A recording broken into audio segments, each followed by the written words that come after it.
The Saudi army of Abdulaziz ibn Saud conquered Mecca. And Abdulaziz and Sharif Hussein packed his suitcase and off he went. British took him away. And so Abdulaziz ibn Saud is now in control of Mecca and eventually Medina. It's a Saudi Wahhabi alliance. Does he claim the Khilafah for himself now? No. What he does is, as soon as he enters Mecca in 1924 October, Abdulaziz ibn Saud makes a proclamation, and they're going to hate me for revealing this to you. The modern-day Kingdom of Saudi Arabia came into existence as a result of a rebellion against the Islamic Khilafah state. Britain sought to strike the Islamic State from within. Followers of the Wahhabi madhab by then had managed to establish an entity within the Islamic State, led by Muhammad ibn Saud, and later by his son Abdulaziz.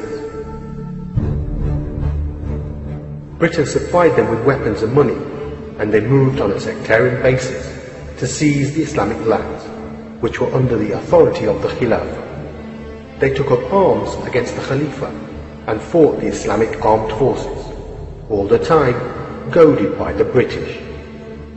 It was well known that Al Saud were British agents.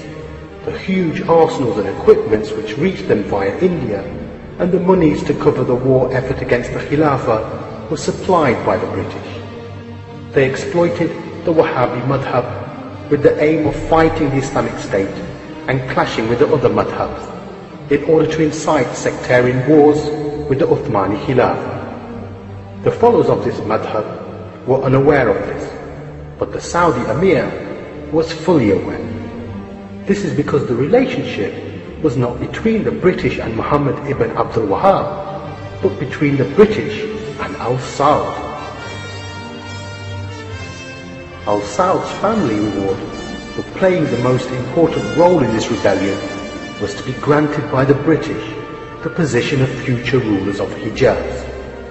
They had so much trust and confidence in their British masters and were so arrogant of their possession that they called it Saudi on September the 23rd, 1933, the only state in the world to be named after a family.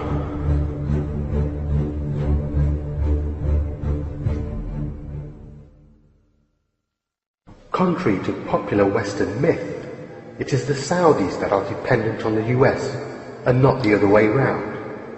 The relationship is one in which the Saudi regime has no leverage over the US, while the US exerts almost total control over the regime, with the power to remove the regime overtly or covertly.